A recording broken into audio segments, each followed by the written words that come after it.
let us also express our gratitude to our private sector partners.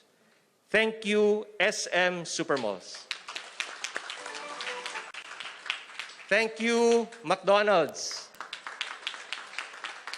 Thank you, Jollibee Foods Corporation. Thank you to Angkas. Thank you to Grab. Thank you, AC Health. Thank you, Ayala Malls. Thank you, Robinsons. Thank you, Mega World. At maraming salamat din po sa Smart at sa Globe. We sincerely acknowledge all your efforts in helping government overcome this pandemic.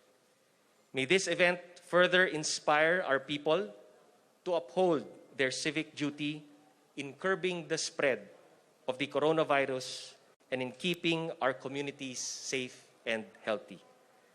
As we launch the second phase of Bayanihan Bakunahan, let us demonstrate the same enthusiasm, cooperation, and resolve that made the first phase a success.